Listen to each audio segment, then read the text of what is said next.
What's up, y'all? Ben here, doing a book review. Book review, baby. Let's go. And today we're going to be reviewing 1984. Um, and I figure I'll just jump right into it. What is 1984? 1984 is a book by George Orwell, who is a famous author from the 19th century. He was a socialist and converted to capitalist, I would assume. Basically, he stopped being a socialist, and he was obviously through his work very interested in history. Um, and so a lot of his books have to feature real themes, and especially Stalin, Hitler era. Like he really made a lot of his themes in his books, even though they were fictional, about those times and how they affected.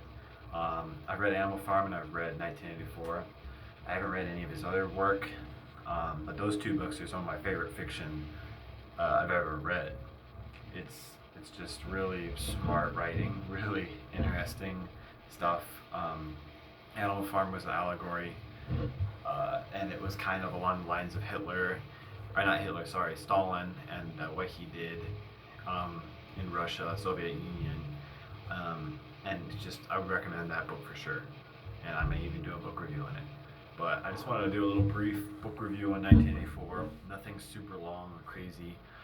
And so I guess I'll just kind of have three little things I want to say about it. First one being,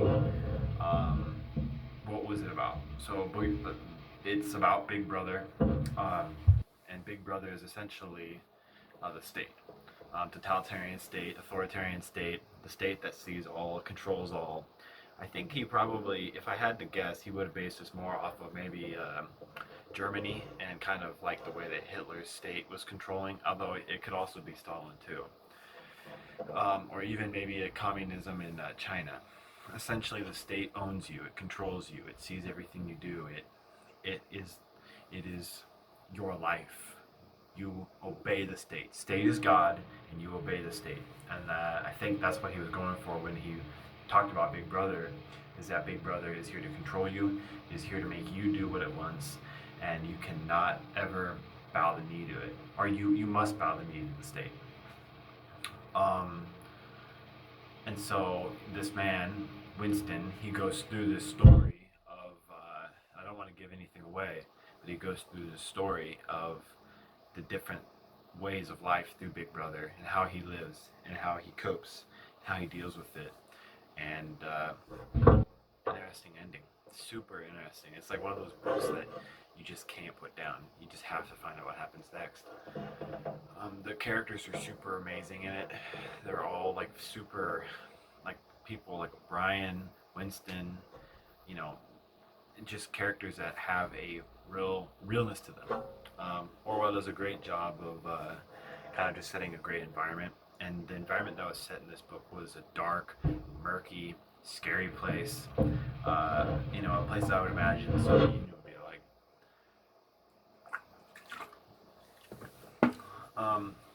So I want to leave it as open for you as possible.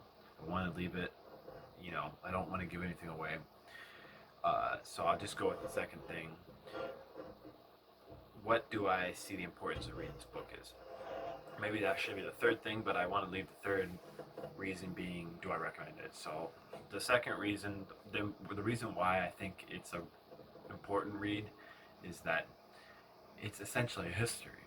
It's the view of George Orwell in the 50s, or might even be older than that. I didn't study into when he wrote it, but it's his views of the totalitarian states in an allegory. And I think that it relates to us now, particularly, as our country is getting more and more into state control power, the state gaining more and more power over religion, freedom of speech. I think we're seeing that more and more. And especially with the surveillance, in the book there's a big emphasis on surveillance and how Big Brother surveys you. That's amazing because it's such an old book, but now we have, everything from smart watches to smart TVs and all these things. It's been proven have back doors that people can actually, survey you in. And if you think I'm just a conspiracy theorist, look into it for yourself. But I think it's really interesting about that. But I think the reason why it's important for today's life is that I think that it helps you have a perspective, and it gives you at least a discerning mind and maybe a skeptical mind on exactly what your leaders are doing. Not that you should disobey the leaders, but more along the lines of the fact that you can kind of see in an allegorical, fictional sense how people are and how it is. And I think that when you look at the totalitarian states like Soviet Union or China or Germany, or old days Europe with the lords and the feudal system, it's like people always want control in the world. People always want to control the small man. They want to be high and mighty, and they want their commoners, their people that are under them, to be subservient. It reminds me of a Bible verse. Jesus says that the Gentiles exercise, I think it's exercise lordship. They over kind of the smaller people, the tiny people. I'm sorry, that was a terrible paraphrasing, but I'll have to find where that says that. But I think that that's always how it is typically, is that once someone has authority, they don't usually use it in a very well light. They end up taking advantage of those who are not so powerful, and that's human nature. So I think that if I had to sum it up in like a sentence or two, I'd say 1984 is a fictional book that shows a very real outcome. And that outcome is people who have an agenda to control you, and what they do with the power. And I think we're seeing that now. So, to the third thing, because I'm trying to keep this quick. Why is 1984 something that you should read, and do I recommend it? So, I kind of recommend it. I have to warn you, and it's kind of hard for me to recommend it in some ways because there is some sexual themes in it. Not a lot, but there's brief sexual scenes, and it gets graphic. So if you're a young child, I just recommend anybody skip it. I skipped it. I just muted the earbuds and then listened to it. And if you call me, say that I'm just being a little baby, well, it's fine. I think it's probably not the best stuff to listen to. Other than that, I would definitely recommend it. It's probably one of my favorite books I've ever read. And I think that it is so because it's so perfect of an allegory. I kind of timed it. I read part of the Gulag Archipelago, as well as 1984, as well as the Rise and Fall of the Third Reich, which is by William Shirer.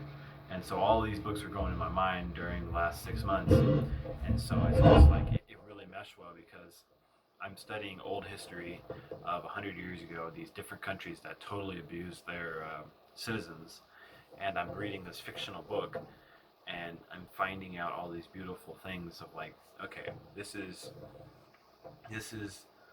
how it is in a fictional sense. This is what it looks like when evil people gain power, and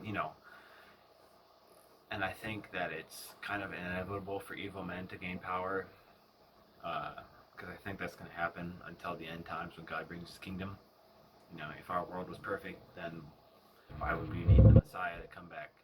But I think that evil men will continually try to gain power. That's in their nature, to want power, to want to control, and to want to dominate. And I think that we kind of forgot that in this society. And so for that perspective alone, I think it's important. And to that perspective, I mean that it's important to see that we live in a really good time, but it could get really bad really fast. So I'd give it 5 out of 5 stars. Definitely recommend it. Good book. It's a couple of sexual scenes in it, but other than that, really interesting read. Anyways, thank you guys, and I will see you next one.